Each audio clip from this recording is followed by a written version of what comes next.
हरे कृष्णा। हम श्रीमद् भगवद गीता के 18वें अध्याय उपसंहार संन्यास की सिद्धि इसके श्लोक संख्या 49 को आज पढ़ने का प्रयास कर रहे हैं।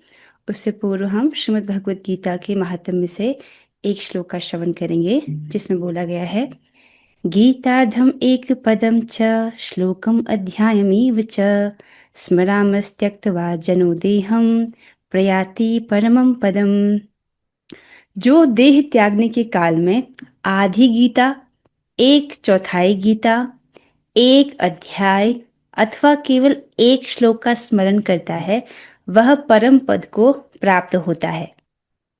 आप समझ रहे हैं, अगर देह छूट रहा है आपका, आपको भगवत गीता की कक्षा में जो भी आपने सुना, आपको एक श्लोक भी अगर स्मरण हुआ तो आपको परम पद की प्राप्ति हो जाएगी। तो स्मरण तभी होगा ना जब आप ध्यानपूर्वक सुनोगे। कोई ऐसी बात का स्मरण होता है जो हमने ध्यानपूर्वक नहीं सुनी हो, तो ध्यानपूर्वक से सुनने का कोशिश कीजिएगा। अच्छा, पहले हम श्लोक के लिंक को समझेंगे। कल की कक्षा में आपने पढ़ा कि व्यक्ति अपने स्वभाव से उत्पन्न जो उसके वृत्तिपरक कार्य हैं उसको करता है तो उसमें कुछ ना कुछ दोष होते हैं। ठीक है, ब्राह्मण जब कार्य करता है उसमें कुछ दोष होते हैं, जैसे कुछ कुछ यज्ञ है जिसमें बलि करनी होती है। क्षत्रिय के कार्य में क्या होता है, हिंसा करनी पड़ती है। राज्य प्रजा की रक्षा करने के लिए हिंसा करनी ही पड़ती है उसको। वैश्य के उसमें दोष होता है, जैसे कि उसको कभी कभी उसको झूठ बोलना पड़ता है, अपने फायदे को छुपाना पड़ता है, कभी कभी काला बाजारी करनी पड़ती है। ये सब उसमें कुछ दोष हैं। उसी प्रकार जो शूद्र है, वो जो उसका स्वामी है, कभी कभी स्वामी बुरा है और वह जो है तो एक बुरे स्वामी की सेवा करनी पड़ रही है, तो ये शूद्र के कर्म में दोष हैं। तो आपने पढ़ा था कि अगर ऐसे स्वभाव से उत्पन्न जो कार्य उसमें दोष हैं, उसको भगवान ने कहा ऐसे कार्य को नहीं त्यागना चाहिए। उन कार्य को भगवान को प्रसन्न करने के लिए करना चाहिए, भगवान को समर्पित करके। ऐसा अगर करेंगे तो उस कार्य के सारे दोष शुद्ध हो जाते हैं और ज्ञान उत्पन्न होता है। पहला तो फायदा ये है कि उस कर्म में जो दोष है वो हट जाता है। दूसरा ये है, क्योंकि वह भगवान की प्रसन्नता के लिए किए जा रहे हैं, तो वह आत्मा को जो हृदय है उसको शुद्ध करने वाला है, चित्त को शुद्ध करने वाला है। तो ऐसा जो कार्य है वो ज्ञान प्रदान करने वाला है, जिससे आत्म साक्षात्कार संभव है। मतलब इस प्रकार से कर्म को करता जाएगा, भगवान को समर्पित करता जाएगा, तो चित्त का शुद्धिकरण होता जाएगा और फिर इस प्रकार से आत्म साक्षात्कार संभव हो पाएगा, वो आत्मा का अनुभव कर पाएगा। ठीक है, तो अब यहाँ पर प्रश्न उठाया है आचार्यों ने। अब प्रश्न होता है कि कर्म करते समय उसके दोष युक्त अंश के त्याग पूर्वक केवल गुण युक्त अंश को ही कैसे प्राप्त किया जाए। प्रश्न ये है, हम कोई कर्म कर रहे हैं, उसका जो दोष युक्त हिस्सा है उसको त्याग करके केवल जो उसका गुण वाला हिस्सा है उसको हम कैसे स्वीकारें। ठीक है, तो आचार्य अन्य स्थान पर बताते हैं कि कर्म के दोष क्या हैं। जैसे आपने सात्विक कर्ता के विषय में पढ़ा था, तो सात्विक कर्ता के क्या गुण है कि वह उसमें कर्तापन का अभिमान नहीं होता है। मतलब मैं स्वतंत्र करता हूँ ऐसा अभिमान नहीं होता है। वो समझ रहा है किसी भी कर्म के पीछे 5 घटक होते हैं और मैं अकेला करता हूँ ये नहीं समझता है। तो कर्तापन के अभिमान से वो रहित होता है और साथ ही फल की कामना वो नहीं करता है, भौतिक फल प्राप्त हो जाए ऐसी अभिलाषा भी नहीं है। तो यही कर्म के दोष हैं, जब व्यक्ति उसको कर्तापन के अभिमान से युक्त होकर के फल की कामना से युक्त होकर करे तो ये दोष हैं। सो इनको त्यागते हुए कर्म को करना है। अब हम आज के श्लोक को पढ़ेंगे तो आपको अच्छे से जो है समझ आएगा। असक्त बुद्धि सर्वत्र असक्त बुद्धि सर्वत्र जितात्मा विगत स्पृहः जितात्मा विगत स्पृहः नैष्कर्म्य सिद्धिं परमां नैष्कर्म्य सिद्धिं परमां संन्यासेनाधिगच्छति। संन्यासेनाधिगच्छति। माता जी, अनीता माता जी।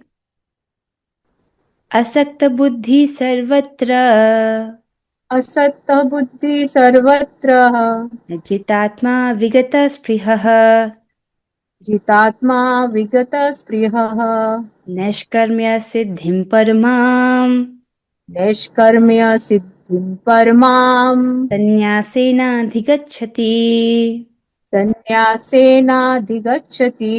बहुत सुंदर। बबीता माता जी, श्री भगवान कहते हैं जो आत्म संयमी तथा अनासक्त हैं। ठीक है, आत्म संयमी है, पहले एक बार पूरा पढ़ते हैं फिर समझेंगे। जो आत्म संयमी तथा अनासक्त हैं एवं जो समस्त भौतिक भोगों की परवाह नहीं करता, वह संन्यास के अभ्यास द्वारा कर्म फल से मुक्ति की सर्वोच्च सिद्ध अवस्था प्राप्त कर सकता है। ठीक है, बहुत सुंदर ढंग से भगवान ने यहाँ पर योगारूढ़ व्यक्ति का वर्णन किया है। पहला क्या लक्षण है कि वो आत्म संयमी है। ठीक है, आत्म संयमी यहाँ पर आचार्य बताते हैं अर्थात उसका मन, उसने अपने मन को संयमित कर लिया है। ऐसा क्यों है? क्योंकि मन का स्वभाव है कि उसको जहां से सुख मिलता है वो वहीं जाता है। ठीक है, मन जहां उसको सुख मिलेगा उधर चले जाएगा। तो अब ऐसा व्यक्ति को बाहर से सुख नहीं मिल रहा है। ठीक है, उसको अपनी आत्मा में ही वो आनंद का अनुभव हो रहा है, इसलिए आत्म संयमी तथा अनासक्त है, अर्थात उसकी बुद्धि अनासक्त है। इस भौतिक जगत के भोग प्रलोभन इसके प्रति उसकी कोई भी आसक्ति नहीं है। जो समस्त भौतिक भोगों की परवाह नहीं करता, वह संन्यास के अभ्यास द्वारा, ठीक है, संन्यास के अभ्यास द्वारा, तो प्रश्न बनेगा कैसा अभ्यास, किस प्रकार का अभ्यास होगा वो? प्रभुपाद जी इसको तात्पर्य में क्लियर करेंगे।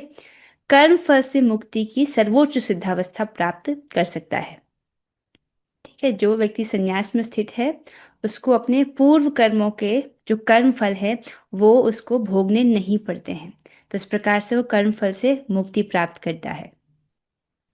इसका बहुत सुंदर तात्पर्य दिया है प्रभुपाद जी ने, तो आपको तात्पर्य से बहुत अच्छे से स्पष्ट होगा। अन्वय देखेंगे, सर्वत्र अर्थात प्राकृत वस्तु मात्र में असक्त बुद्धि। तो प्राकृत वस्तु मात्र में उसकी जो बुद्धि है वो आसक्ति शून्य हो गई है। ठीक है, अर्थात उसको ब्रह्मलोक तक के कोई भी भौतिक भोगों की स्पृहा नहीं है। इस जगत के भोगों की तो बात ही छोड़ दीजिए। मतलब धन, यश या प्रसिद्धि ये सब उसको नहीं चाहिए इस जगत में, या धन आदि इसकी भी उसको कामना नहीं है। ना ही वो स्वर्ग चाहता है, ना ही वो ऊपर के लोक, यहाँ तक कि ब्रह्म लोक में सबसे अधिक सुख माना गया है।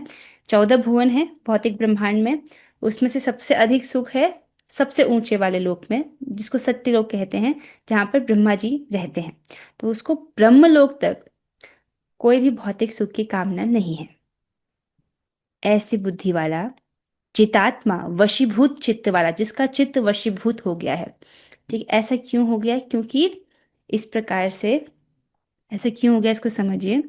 जैसा कि आपने ये समझा, व्यक्ति, भगवान भगवान ने क्या कहा है कि व्यक्ति इस प्रकार से अपने कर्मों को करे भगवान को समर्पित करते हुए, इससे उसके कार्य के दोष मुक्त हो जाएंगे और ज्ञान उत्पन्न होगा। ठीक है, तो वो इन कार्यों को कर रहा है, इसमें ध्यान रखना होगा, कर्तापन के भाव से रहित होकर के और भौतिक फल की आकांक्षा से रहित होकर के। सात्विक कर्ता की बात हो रही है। अब जो क्रम से समझते आ रहे हैं उनको समझ आ रहा है कि सात्विक कर्ता क्या होता है। ठीक है, सात्विक कर्ता, उसमें कर्तापन का अभिमान नहीं होता है कि अकेला मैं एकमात्र करता हूँ, इस प्रकार से वो नहीं समझता है, और भौतिक फल भोग की उसकी इच्छा नहीं होती है। जबकि राजसिक कर्ता क्या होता है, राजसिक कर्ता भी यज्ञ अनुष्ठान करेगा लेकिन उसकी भौतिक फल की इच्छा होगी, पुत्र प्राप्ति हो जाए, धन प्राप्ति हो जाए, विशेष रूप से यश प्राप्ति हो जाए, मतलब मैं फेमस हो जाऊँ, इस प्रकार से ये रजोगुणी कर्ता के लक्षण हैं। पर यहाँ पर सात्विक कर्ता के बारे में बोल रहे हैं। तो अगर व्यक्ति इस प्रकार से कर्म करता जा रहा है, करता जा रहा है, करता जा रहा है, और ऐसा कर्म क्या है जो भगवान की प्रसन्नता के लिए वो कर रहा है, तो उससे बारंबार उसका चित्त का शुद्धिकरण हो रहा है। ठीक है, चित्त का शुद्धिकरण हो रहा है। तो ऐसा करते करते करते एक समय ऐसा आ जाएगा जब उसके हृदय में, जब उसका हृदय पूरी तरह से शुद्ध हो जाएगा, जब कोई भौतिक भोग की स्पृहा रहेगी ही नहीं। ये उस तरह की बात है, अर्थात योगारूढ़ अवस्था की बात है। योगारूढ़ होता है जो अभी योग पर जिसने चलना शुरू किया है, और योगारूढ़ अर्थात जो बहुत अच्छे से उसमें स्थित हो गया है।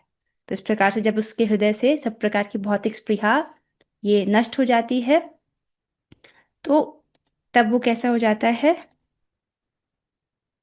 अ, जितात्मा वशीभूत चित्त वाला और विगत स्पृह निस्पृह हो जाता है।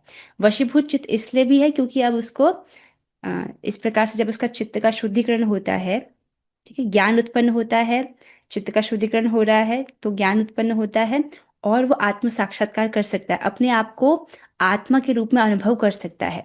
अपने आप को आत्मा के रूप में अनुभव करने का क्या अर्थ है? देखो, भगवान क्या है? सच्चित आनंदमयी, ठीक है। तो वो रस रूप हैं और जीवात्मा उनका भिन्नांश है। तो आत्मा भी अणु रूप से सच्चिद आनंदमय है, तो वो अपने आत्मा के आनंद को महसूस कर पाता है, ठीक है। तो ऐसा करता जाएगा तो वो आत्मा के आनंद को महसूस कर पाएगा। क्योंकि उसको आत्मा का ऐसा आनंद महसूस हो रहा है, इसलिए उसको भौतिक भोगों की स्पृहा नहीं है, ठीक है। किसी को अगर उत्कृष्ट रस मिल जाए तो वो निकृष्ट चीजों को त्याग देगा, ठीक है। जैसे अगर आपके सामने बहुत सुस्वादु सुस्वादु रसमलाई है, मालपुए रखे हैं या मिठाइयाँ रखी है बहुत सुंदर सुंदर जो आपको पसंद है, वो खाओगे या आपके बगल में रखा होगा एक, लेट्स से, चीनी, ठीक है। तो जब पकी पकाई इतनी सुंदर मिठाइयाँ हैं तो स्वाभाविक रूप से व्यक्ति उसको स्वीकार करेगा। तो जब उत्कृष्ट रस प्राप्त हो जाता है तो व्यक्ति अपने आप ही जो निकृष्ट छोटे मोटे भोग है उनको त्याग देता है। आगे चलेंगे तो आगे क्या है? जितात्मा है अर्थात वशीभूत चित्त वाला और विगत स्पृह अर्थात उसने भौतिक भोगों की स्पृहा को त्याग दिया है। ऐसा जो व्यक्ति है, संन्यासेन स्वरूपतः कर्म त्याग द्वारा उसने अपने कर्मों को, जो वर्णाश्रम के कर्म है, वो स्वरूपतः त्याग दिए हैं। क्यों? अम, क्यों? क्योंकि इन कर्मों को करते करते करते उसको आत्म साक्षात्कार का अनुभव हो गया है। जब व्यक्ति को आत्म साक्षात्कार प्राप्त हो जाता है तब वो अपनी पहचान वर्णाश्रम सिस्टम से नहीं करता। वो नहीं देखता कि मैं क्षत्रिय हूँ, वैश्य हूँ, शूद्र हूँ, ब्राह्मण हूँ। ये इस प्रकार से अपने देह से अपनी पहचान नहीं करता। वो देख पा रहा है कि मैं भगवान का अंश हूँ। इस प्रकार से उसको आत्मा का अनुभव होता है। आगे बता रहे हैं, परमाम अर्थात श्रेष्ठ नैष्कर्म्य सिद्धिम, नैष्कर्म्य रूपी सिद्धि अधिगच्छति, उसको वो प्राप्त करता है। तो आशा ही आपको कुछ स्पष्ट हुआ होगा, लेकिन तात्पर्य से आपको बहुत अच्छे से समझ आ जाएगा। प्रभुपाद जी ने बहुत सुंदर इसका तात्पर्य दिया है। अनुवाद और तात्पर्य कृष्ण कृपा मूर्ति श्री श्रीमद एसी भक्ति वेदांत स्वामी श्री प्रभुपाद द्वारा। प्रभुपाद जी कहते हैं, सच्चे संन्यास का अर्थ है कि मनुष्य सदा अपने को परमेश्वर का अंश मानकर यह सोचे कि उसे अपने कार्य के फल को भोगने का कोई अधिकार नहीं है। तो जैसे आपसे पूछा जाएगा कि सन्यास क्या होता है, तो हमारे हमारे दिमाग में क्या आता है? एक सन्यासी की छवि आती है जिन्होंने त्रिदंड धारण किया हुआ है। सन्यासी लोग अपने साथ में एक दंड धारण करते हैं ना, तो उनको त्रिदंडी सन्यासी इसलिए बोलते हैं क्योंकि उनका ये संकल्प होता है कि मैं मन से, वाणी से और शरीर की क्रियाओं के द्वारा केवल भगवान की सेवा करूंगा। इस प्रकार से, तो जब व्यक्ति इस प्रकार से सचेत होता है कि मैं अपने मन से, वाणी से और अपने शरीर की क्रियाओं के द्वारा केवल भगवान की सेवा करूंगा, तो उसी वक्त वो संन्यास में स्थित हो जाता है।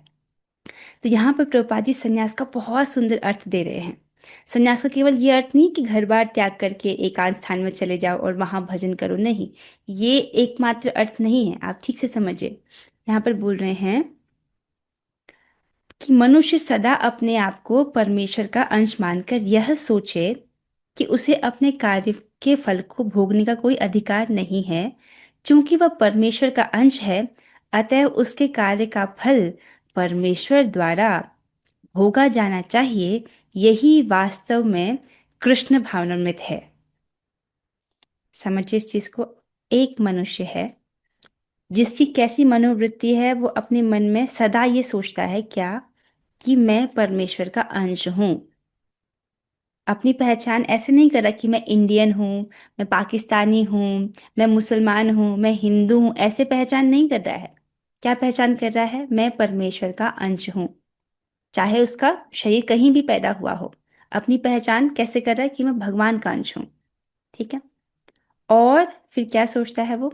मुझे मेरे कार्य के फल को भोगने का कोई अधिकार नहीं है। जैसे आपका हाथ, ये आपके शरीर का अंग है कि नहीं है ना? पर क्या आपका हाथ कभी ऐसा सोचता है कि मैं भोजन मुख को क्यों दूं, मैं खुद खा लूं? ऐसा तो हमारा हाथ नहीं सोचता ना। तो हाथ की ये सेवा है कि भोजन को मुख में डाले। तो ऐसा करने से हाथ अपने आप पोषित हो जाता है ना? तो ये अंग का काम है कि वह जो पूर्ण है उसकी सेवा करे। तो उसी प्रकार हम भगवान के अंश हैं। तो व्यक्ति समझता है कि मुझे मेरे कार्य के फल को भोगने का अधिकार नहीं है। भोक्ता कौन है? भगवान श्री कृष्ण। भगवान भोगता है। इसीलिए मेरे कार्य का फल परमेश्वर द्वारा भोगा जाना चाहिए। जो इतनी सी बात समझ रहा है, ठीक है, वह यह क्या है? ये सच्चा सन्यास है और यही वास्तव में कृष्ण भावनामृत है। देखो प्रभुपाद जी कहते हैं ना, यही वास्तविक कृष्ण भावनामृत है और यही सच्चा सन्यास है। देख रहे हैं, जो व्यक्ति कृष्ण भावनामृत में स्थित होकर कर्म करता है वही वास्तव में सन्यासी है। ठीक है, जो इस प्रकार से कृष्ण भावनामृत में स्थित है। प्रभुपाद जी ने समझा कि कृष्ण भावनामृत क्या है। जो इस प्रकार से जिसकी मनोवृत्ति है। दो बातें, पहले अपने आप को भगवान का अंश समझता है, फिर वो समझता है कि मुझे मेरे जो कार्य का फल है उसको भोगने का अधिकार नहीं है। तो कौन अधिकारी है? भगवान। ठीक है, इस प्रकार से जिसकी मनोवृत्ति है वो कृष्ण भावनामृत में स्थित है। ऐसा व्यक्ति जो है वही वास्तव में सन्यासी है।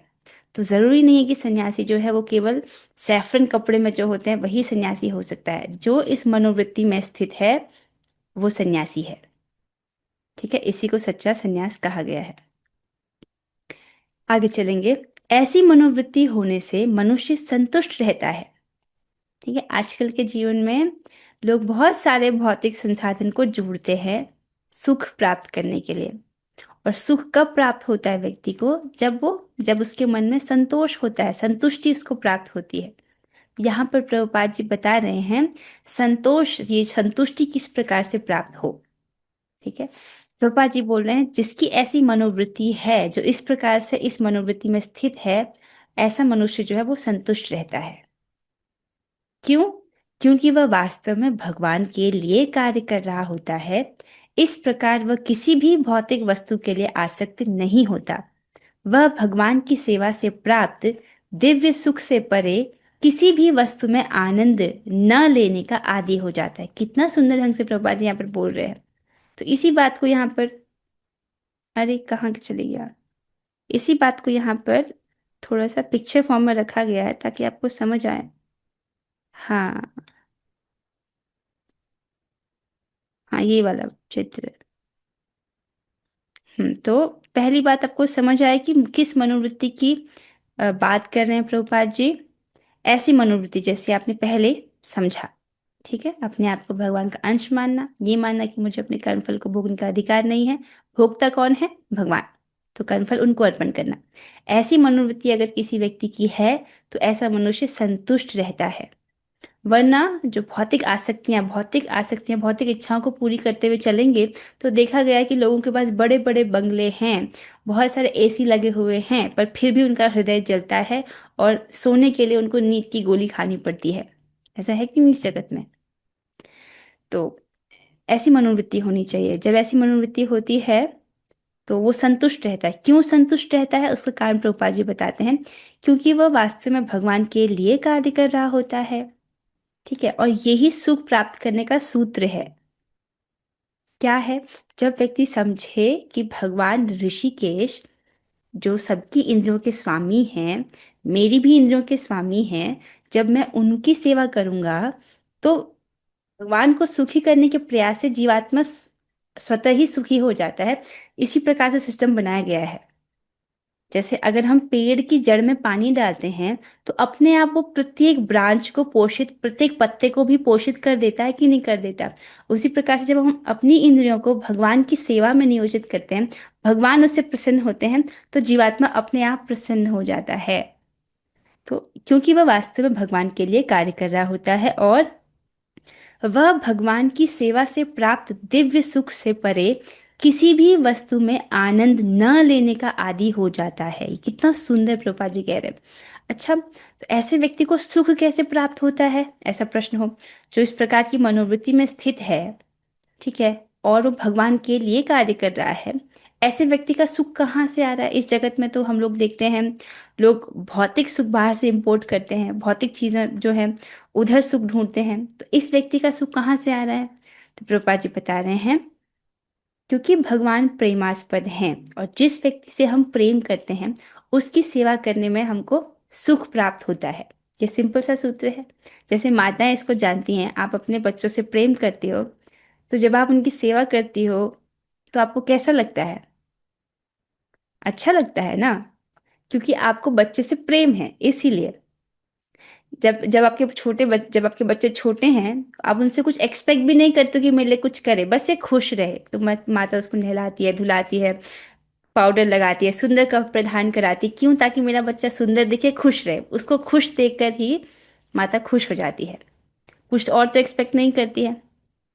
उसी प्रकार जब प्रेम के विषय हैं भगवान, उनकी सेवा करते हैं, भगवान प्रसन्न होते हैं, तो भक्त अपने आप प्रसन्न हो जाते हैं। तो इस प्रकार से वह भगवान की सेवा से प्राप्त दिव्य सुख से परे, मतलब भगवान की सेवा कर रहा है, सेवा में उसको दिव्य सुख का अनुभव हो रहा है, उससे परे किसी भी वस्तु में आनंद न लेने का आदी हो जाता है। कोई भी जो भौतिक चीजें हैं, भौतिक प्रलोभन है, भौतिक भोग है, इधर जो है उनसे आनंद न लेने का आदी हो जाता है। ठीक है, देखिए, जो प्रसाद खाने में आपकी आसक्ति है वो चलेगा, किसी को बहुत स्वादिष्ट स्वादिष्ट भोजन खाना अच्छा लगता है, ऐसी आसक्ति चलेगी, क्योंकि आप उसको भगवान को भोग ला के खा सकते हो। ठीक है, आगे चलेंगे। इस प्रकार वह किसी भी भौतिक वस्तु के लिए आसक्त नहीं होता। तो यहाँ पर योगारूढ़ अवस्था की बात बोली जा रही है, जब अ, वो योग में सिद्ध हो चुका है। तो ऐसी अवस्था में किसी भी भौतिक वस्तु के प्रति वो आसक्त नहीं होता है, ना धन के प्रति, ना उसको धन चाहिए, ना इस जगत में उसको किसी प्रकार का भौतिक भोगों के प्रति उसका आसक्ति रहती है, ना ही उसको इस जगत में यश चाहिए। यश समझ रहे हो? आजकल लोग फेमस होना चाहते हैं, तो फेमस होना मतलब यश प्राप्ति की इच्छा होना, ना ही उसको हृदय में यश प्राप्ति की कोई इच्छा ही है। वो इस प्रकार से हर भौतिक भोग से आसक्ति रहित हो गया है। यहाँ तक कि जिस व्यक्ति को ब्रह्मलोक में जो सुख प्राप्त हो रहा है वो तक नहीं चाहिए, तो इस जगत के छोटे मोटे चीजें क्या चाहिए होंगी? इस प्रकार से हर प्राकृत वस्तु से उसकी जो बुद्धि है वो अनासक्त हो चुकी है। आएंगे यहाँ पर। तो आशा आपको समझ आया होगा। सन्यासी को पूर्व कार्यकलापों के बंधन से मुक्त माना जाता है, लेकिन जो व्यक्ति कृष्ण भावनामृत में होता है वह बिना सन्यास ग्रहण किए ही सिद्धि प्राप्त कर लेता है। यहाँ पर प्रभुपाद जी बहुत क्रांतिकारी बात कह रहे हैं। ठीक है, तो आज का जो तात्पर्य है दिखने में तो बहुत छोटा है, लेकिन इसको ठीक से समझिए आप। ऐसा ना हो कि बस शब्द शब्द पढ़ के ऊपर से निकल जाए, बिकॉज बहुत क्रांतिकारी बात प्रभुपाद जी कह रहे हैं। क्या कहते हैं वे? कि देखो, जो सन्यासी है, तो भगवान ने क्या बताया पहले, कि जो सन्यासी है उसको अपने जो कर्म है उसके कर्म फल के इच्छित और अनिच्छित जो फल है उसको भोगना नहीं पड़ता है, वो अपने पूर्व कार्यकलापों के बंधन से मुक्त होता है। जबकि जो व्यक्ति सन्यासी नहीं है उसको अपने पूर्व कार्यकलापों का जो फल है, इच्छित और अनिच्छित, अच्छे और बुरे फल, वो भोगने पड़ते हैं। इसको हम इसी अध्याय में पढ़ चुके हैं। ठीक है, अब यहाँ पर प्रभुपाद जी बोलते हैं कि सन्यासी को तो ये सिद्धि प्राप्त होती है कि वो कर्म बंधन से मुक्त है। ठीक है, लेकिन जो व्यक्ति कृष्ण भावनामृत में स्थित है उसको भी ये सिद्धि प्राप्त हो जाती है, ये प्रभुपाद जी कह रहे हैं। ठीक है, जो व्यक्ति कृष्ण भावनामृत में होता है वह बिना संन्यास ग्रहण किए ही सिद्धि प्राप्त कर लेता है, अर्थात वो कृष्ण भावनामृत में स्थित है तो उसको भी कर्म बंधन नहीं लगता, उसके पूर्व कार्यकलापों के बंधन से वो मुक्त होता है। ठीक है, और कृष्ण भावनामृत में स्थित होना क्या है इसको ठीक से समझिए। ये जो चित्र यहाँ पर रखा गया है ना, ये वाला ये है कृष्ण भावनामृत में स्थित होना। ठीक है, रुकिए, यहाँ पर समझा, ये वाला चित्र आपने समझा है ना? प्रभुपाद जी कहते हैं कि ये सच्चा सन्यास है और यही वास्तव में कृष्ण भावनामृत है। जो व्यक्ति इस प्रकार से समझ रहा है, जैसा इस चित्र में अभी थोड़ी देर पहले समझाया, वो व्यक्ति कृष्ण भावनामृत में स्थित है। ठीक है, अर्थात अपने आप को भगवान के अंश रूप में समझना, और ये समझना कि मुझे मेरे कार्य के फल को भोगने का अधिकार नहीं है। वैसे भगवान ने इसको तीसरे अध्याय में बता चुके हैं भगवान इसको, और इसीलिए मेरे कार्य का जो फल है वो परमेश्वर द्वारा भोगा जाना चाहिए। इस प्रकार से अपने कर्मों को, कर्मफल को भगवान को समर्पित करें। आगे चलेंगे तो यहाँ पर आगे प्रभुपाद जी वर्णन करते हैं। हम्म यह मनोदशा योगारूढ़ या योग की सिद्धावस्था कहलाती है। कौन सी मनोदशा? ये मनोदशा जो अभी अभी हमने समझी। व्यक्ति इस प्रकार से कृष्ण भावनामृत में स्थित है और वो भगवान के लिए कार्य कर रहा है। आप समझो, कार्य कर रहा है लेकिन वो समझ रहा फल को भोगने का अधिकार मुझे नहीं है, फल भगवान को अर्पित करना है। और इस प्रकार से उसको वो भगवान की सेवा में लगा है, तो सेवा कर रहा है तो उसको सेवा से दिव्य सुख की प्राप्ति हो रही है। देखिए, भक्ति में सुख पहले दिन से है। पहले दिन से जब आपने जो क्लास अटेंड किया है, आपको अच्छा लगा तभी तो आप दूसरी क्लास में आए। अगर आपको क्लास अच्छी ही नहीं लगी होती है, मतलब आपको बिल्कुल ही सुख नहीं मिला होता, तो क्या आप क्लास में आते? इसका मतलब भक्ति में कुछ तो सुख है। लेकिन ये प्रकट रूप से निष्ठा पर जो है व्यक्ति को, जब वो निष्ठा के बाद आता है रुचि का स्तर, तब जो है प्रकट रूप से टेस्ट आपको अनुभव होने लगेगा। तो तब तक जो है हमको लगे रहना। अभी हम कौन से स्टेज पर हैं? अनर्थ निवृत्ति के स्टेज पर हैं। श्रद्धा, साधु संग, भजन क्रिया, अनर्थ निवृत्ति। और अनर्थ निवृत्ति के स्टेज में सबसे इम्पोर्टेंट फैक्टर क्या है? कि हमको भक्तों की संगति में रहना है। भक्तों की संगति छूटी तो फिर जब भी छूट जाता है। ऐसे भक्तों को देखा गया कि भक्तों की संगति छोड़ते हैं, कुछ दिन तक जप करते हैं, फिर वो जप भी ढीला पड़ जाता है, फिर वो जप भी छोड़ देते हैं। तो जप छोड़ दिया तो जप तो पूरी भक्ति का प्राण है। श्रीमान शुभ कृष्णदास प्रभु जी इस बात को समझाते हैं कि ये जो हरे कृष्ण महामंत्र का जप है वो भक्ति का प्राण है। आप खाना खाए बिना कुछ दिन रह सकते हैं, पानी पिए बिना भी कुछ दिन आप जी लेंगे, लेकिन सांस लिए बिना आप कितने दिन जी सकते हैं, मतलब कितने मिनट जी सकते हैं, ऐसे पूछना चाहिए। क्योंकि सांस प्राण है ना। उसी प्रकार से भक्ति का प्राण है हरे कृष्ण महामंत्र का जप करना। वो नहीं कर रहे हैं तो फिर प्राण ही चले गया, तो फिर सब ढीला पड़ जाएगा। इसलिए बहुत महत्वपूर्ण है कि भक्तों की संगति हो। भक्तों की संगति में जो है व्यक्ति को बहुत बल प्राप्त होता है और प्रेरणा प्राप्त होती है कि अरे बाकी सब लोग भी जप कर रहे हैं, मैं भी जप करूं। इस प्रकार से तो वो कर पाता है। और इस प्रकार से जब व्यक्ति भगवान के लिए कार्य कर रहा है, भगवान की सेवा में उसको सुख प्राप्त हो रहा है, तो वो कोई भी जो भौतिक चीजों का जो सुख है, ऐसे सुखों को ना लेने का आदी हो जाता है। आदी होना मतलब उसको आदत हो जाती है कि केवल भक्ति का सुख ही ग्रहण करे, नाम जप करे, प्रसाद ग्रहण करे, भगवान की कथा श्रवण करे। इन्हीं के माध्यम से उसको सुख प्राप्त हो रहा है। और बाकी जो भौतिक चीजें हैं, जैसे टीवी सीरियल देखना, ये सब इधर उसको कोई इंटरेस्ट नहीं है। जो पिक्चर विक्चर चलती रहती है, वेब सीरीज हैं, उधर देखने में कोई रुचि नहीं, केवल भगवान की कथा सुनना अच्छा लगता है। ठीक है। और खाने में तो यद्यपि बहुत सारी चीज़ें पसंद है, लेकिन भगवान का प्रसाद ही ग्रहण करता है। अपने प्रैक्टिकल लेवल पे समझाने का प्रयास कर रही हूँ। यद्यपि यहाँ पर प्रभुपाद जी योगारूढ़ व्यक्ति का वर्णन कर रहे हैं। ठीक है, जो सिद्धावस्था को जो पहुंच गया है, अर्थात किसी भी भौतिक वस्तु के लिए आसक्त नहीं होता। ठीक है। मतलब यहाँ पर प्रैक्टिकल तौर से युक्त वैराग्य समझा जाता है भक्तों को, कि अ, युक्त वैराग्य था जो वस्तु भगवान की सेवा के लिए प्रयुक्त होती है उसको स्वीकारना है, और जो भगवान की सेवा से इतर है उसका त्याग होना चाहिए। ठीक है। जैसे मोबाइल फोन है, तो मोबाइल फोन माया नहीं है अगर आप उसका प्रयोग भगवान की भक्ति के लिए कर रहे हैं तो। लेकिन अगर फोन एडिक्शन हो जाता है ना, लोगों को स्क्रॉल करने की आदत हो जाती है इस प्रकार से। पर भक्तों को मैं मानती हूँ कि वो लोग अपने बहुत ज़्यादा टाइम कॉन्शियस होते हैं और अपना समय इस प्रकार से नष्ट नहीं करते हैं।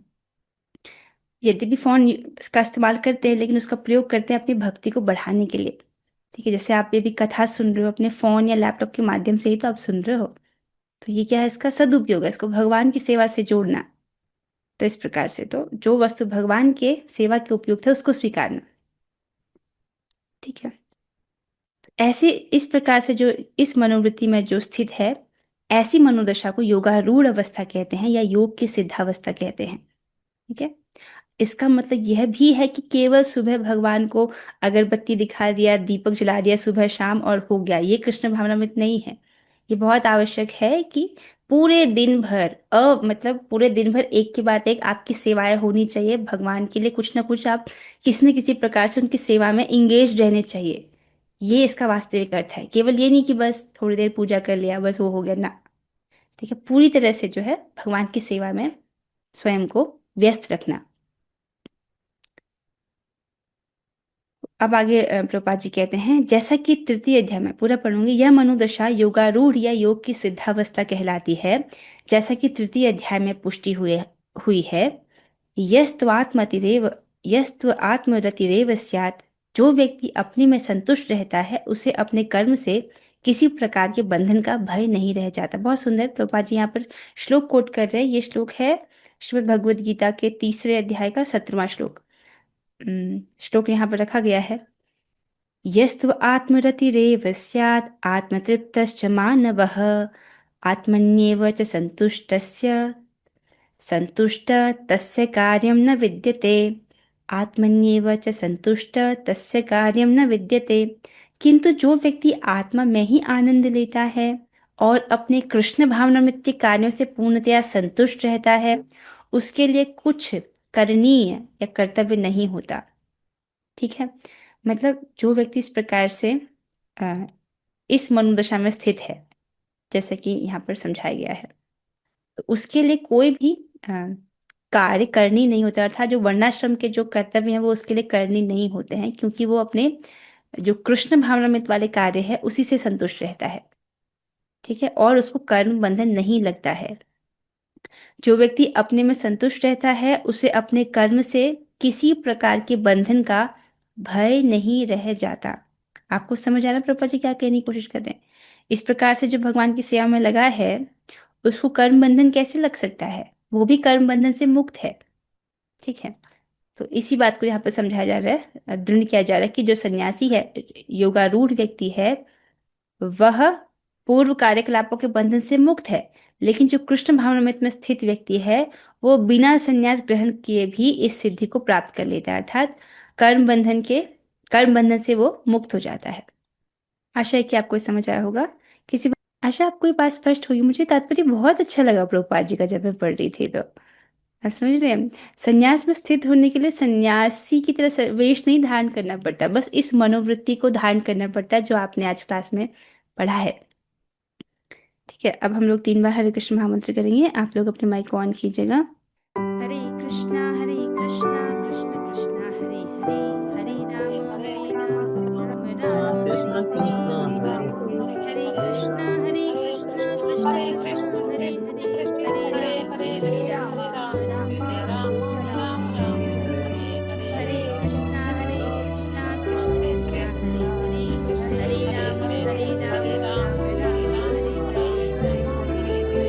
भगवद गीता की जय, जगत गुरुपाद की जय, जय शास्त्री ठाकुर की जय, श्री राम वृंदावन की जय, और जय जय श्री राधे निताय गौर प्रेमानंदे, हरि हरि बोल। हरे कृष्ण माता जी।